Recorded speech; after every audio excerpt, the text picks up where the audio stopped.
your thoughts on how do you feel about the Notre Dame dynamic in the whole playoff scenario? They talked a lot about where Notre Dame fits in all of this since they're not in a conference, but they're one of the best teams in college football. And how do we deal with the Notre Dame dynamic?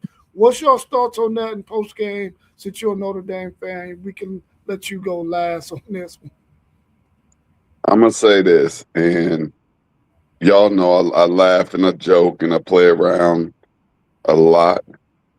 But in all honesty, Notre Dame is Notre Dame. So I guess if it's almost like like the prettiest girl in high school, and you know, we all OGs now. Some of us a little younger, and she's still just pretty. We I'm 53 and she's still fine. You know what I mean? So I mean, you got to leave Notre Dame as Notre Dame is, and Notre Dame is a darling when it comes to college football. Notre Dame is special. Notre Dame is actually too good for a conference, and I think we just have to leave it at that and let Notre Dame be that independent university that they are.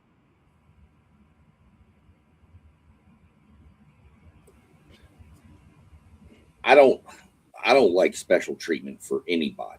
However, I can see it in this case because of exactly what T1 just said. It's Notre Dame. This isn't like we're saying, you know, Western Michigan, if they're ranked in the top 15, gets an automatic spot. This is one of the blue bloods biggest brands worldwide in Notre Dame. I don't like I said, I don't like special treatment for anybody. But if anybody's going to get it, that's the program that's going to get it and deserve it. Um, so to me, the only thing I'd say about it is I would say there would have to be something about maybe the schedule strength with some of the that needs to be bumped up higher. Their schedule strength has to be in the top 15 or whatever. You know what I'm saying? Um, but I don't think you can ever do that because they could have a top 15 schedule and then three teams on their schedule become like what happened to A&M with South Carolina and all them falling apart. And now their strength of schedule sucks, but at the beginning of the year, it was number 2 in the nation. So, um, man, we're not talking about the SEC, Moss. We're not talking about that getting special treatment. Nobody brought that up but you. You just mad because Florida State can't do nothing, can't get out of their own way. Go put your Notre Dame shirt on and be happy. Um, but yeah, so I mean, they can get special treatment for that, but I'm not sure about that. I don't know. There's got to be some way to do it, but it's just hard to justify that. I'm cool with it. Whatever, let them in. I And mean, I'm just messing with you, Moss. I love you, Moss. I'm just giving you grief, brother. No, Sean, that was good. We wasn't talking about the SEC. Stay on track, Moss. Go get your coffee. Sound like you ain't had your coffee yet. Get your coffee.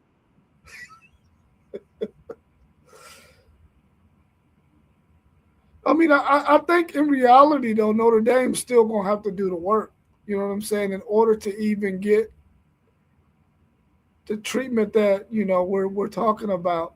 The reality is now they're saying if they're ranked in the top 12, they should get in the college football playoff. I think if you're going to have group of 5 teams vying for a spot, or they're allowed to get a spot, then they should be ranked in the top 10. And then that way you ain't got to worry about them two on the outside of that, the 11 and 12. So as long as Notre Dame is ranked in the top 10, then they should get into the college football playoffs. I think the reality is we already know that Notre Dame is, and this is what a lot of people are saying, Notre Dame could just go out there and schedule 10 or 11 cupcakes and then make the college football playoffs every year because they're going to be ranked in the top 12. Hold up, We time out. all know that Notre Dame's not going to freaking do that. They haven't done it in their whole entire existence. Why would they start doing it now just to make the college football playoffs. They're going to schedule the way they got to schedule because they need it for their fan base to stay engaged. They want to always be a power in college football. They're not going to go out there and schedule a bunch of cupcakes, man.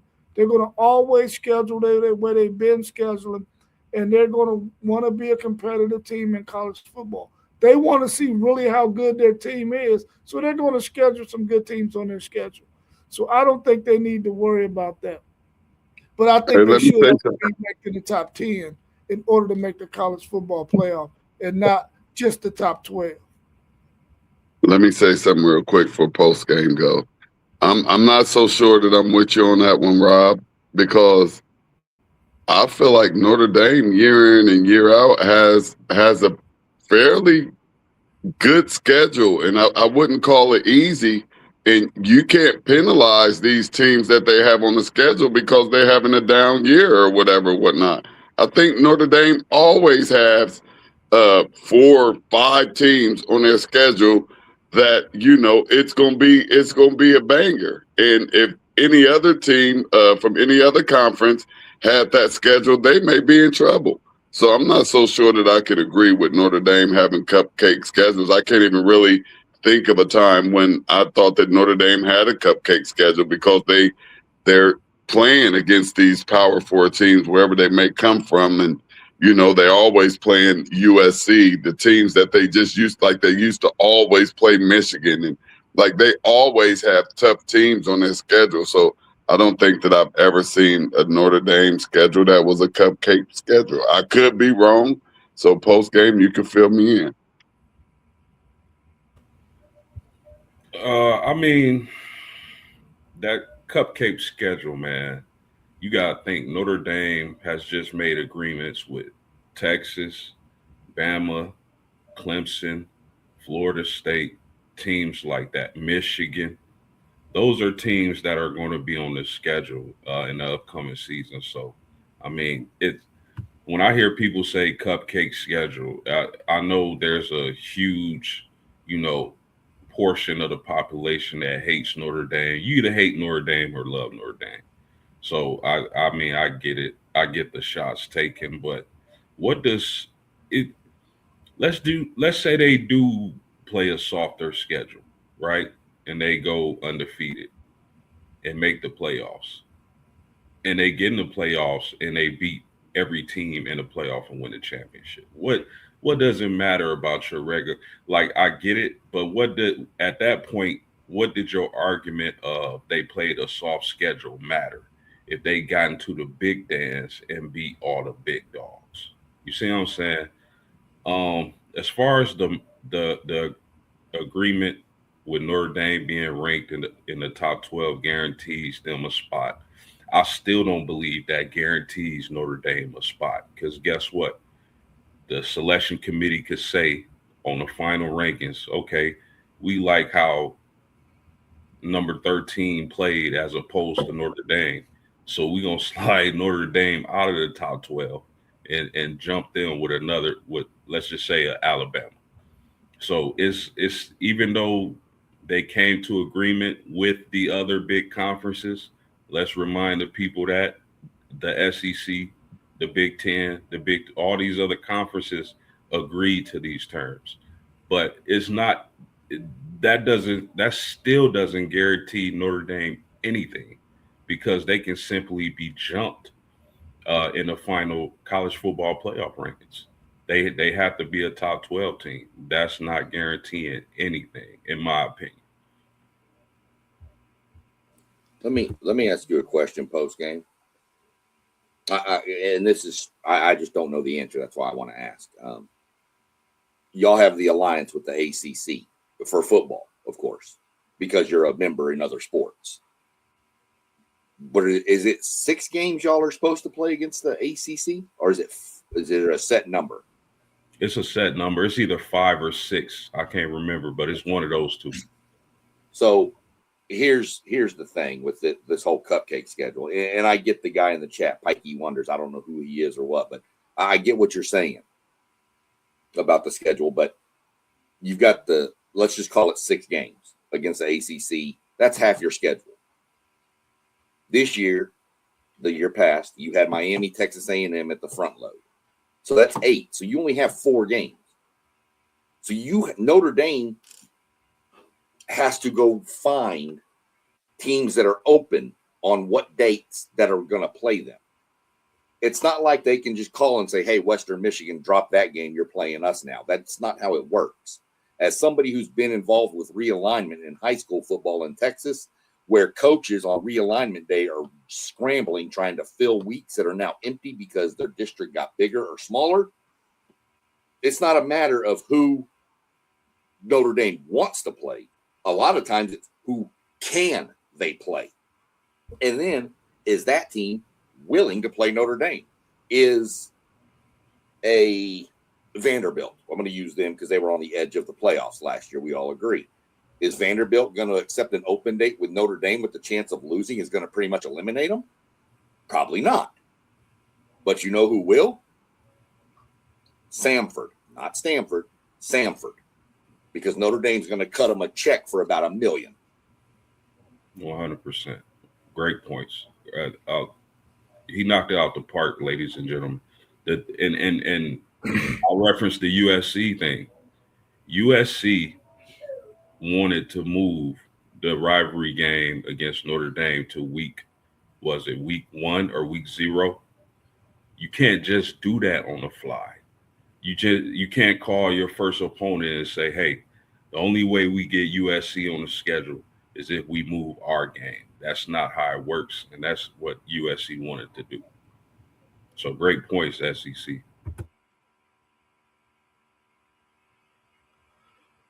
Well, Parky wonders, you might not, you probably do know, but Notre Dame owes a debt of gratitude to those military schools. So from the past, what those military schools did for Notre Dame. So that's probably why they're returning that favor, playing them every year.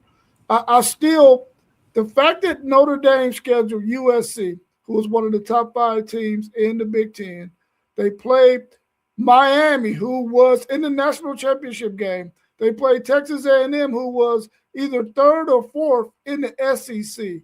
I think those three games alone is enough. Now, of course, you can throw in all those other things. Pitt was on a hot streak at that time when they played Notre Dame, and they got dogged at home. They were actually playing in Pitt in that game, and they got dogged. Syracuse beat a really good team early in the season. Well, they weren't good. They beat Clemson.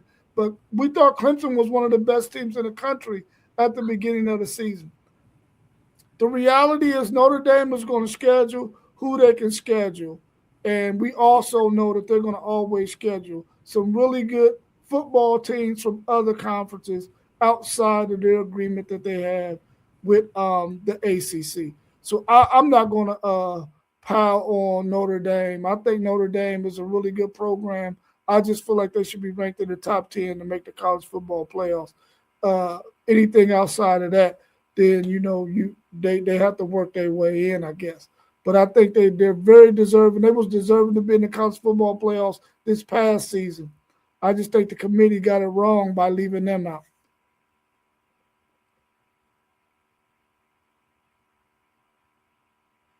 The only people that I know were saying that, they are people that don't know ball.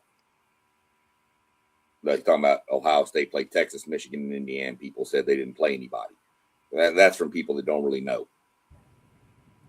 They said we didn't. They just said we didn't play anybody either. Now our schedule, like I said a minute ago, got worse when South Carolina fell apart, LSU fell apart, Auburn fell apart. Our schedule looked a lot worse than it was. Yes, we beat all the bottom teams in the SEC, but we were projected to be one of the bottom teams in the SEC behind all those teams. It's not our fault that they fell apart. Syracuse was a much better team than what they showed at the end. Once they lost their quarterback, they were done. Pitt's trash. No, Pitt was not trash. Pitt was really a good team. Notre Dame and Miami both beat the ever-loving snot out of them, but they were still a solid team. And they were saying the same thing about Indiana. Indiana played Oregon, and they said Indiana didn't play anyone up into the Ohio State Conference Championship game. Now, given that, what did they do in the playoffs? Yeah. That's my point. Conference, and this isn't a knock at Notre Dame, don't take it this way, but conference games, even being a Notre Dame guy, not inside of a conference, you can look and say a Michigan, Indiana game, a Oregon, Ohio State game. You saw UCLA come in and beat Penn State, and UCLA, we all know at that point was terrible. You've seen an underperforming Longhorn team beat a much better A&M team this year. I mean, we've seen that for 2 years now. But there it goes. But it's conference games are in, just because it doesn't look good on paper, they're still a conference game, and those are, whether they're big rivals or not, it's a rival in the conference, I promise you. Mm-hmm. Yeah, I think PW, I think we all agree that there should not be any preferential treatment for Notre Dame. The reality, though, is that Notre Dame is an independent team that is a really, really good football program, and they're always going to be ranked up there. So you got to have a discussion about that team because they're independent of a conference. You can't just act like they don't exist in this case. But from their discussions, they're saying that they got to be ranked at a certain level in order to even be considered to get in the college football playoffs. And if Notre Dame does that, they did their job by being ranked at a level where they can get in. Because this year, many of us felt like they should have been in, and they did not get in. So that shows right there that the committee ain't got no favoritism towards them, because they could have put them in this year, and none of us would have been complaining about Notre Dame being in, because they were playing really, really good football at the end of the season. So I think that, they got to address the Notre Dame issue, because they're a really good football team that just happens to be independent. Let me say one more thing, because this is going to bug me if I don't say it. I don't care what football team you are. When you start 0-2, your season goes one of two ways. Either you fold the tents and you choke like a Penn State, or you suck it up, put on your big boy pants, strap your boots on, and you run the next undefeated games in a row to give yourself a shot, which is what Notre Dame did. It's hard to go. I don't care what schedule you play. It's hard to win that many games in a row after you've lost your first two.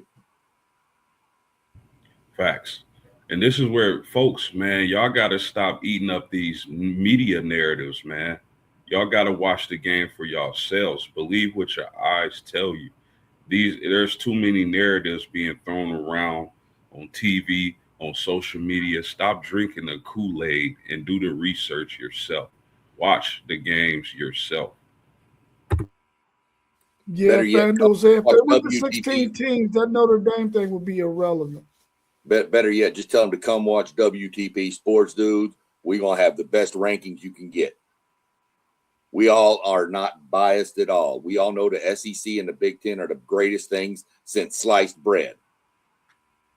Except there's one team in the SEC we can get rid of, but we won't mention them. I don't know. That dude down there will probably have all 18 Big Ten teams in the top 25. No, I'm just teasing Team One. Maybe 12 or 14. Yeah. Don't say 18, bro. Yeah, he wouldn't. I'm not that bad. No. But if you let him put his and mine put mine, we're probably going to have all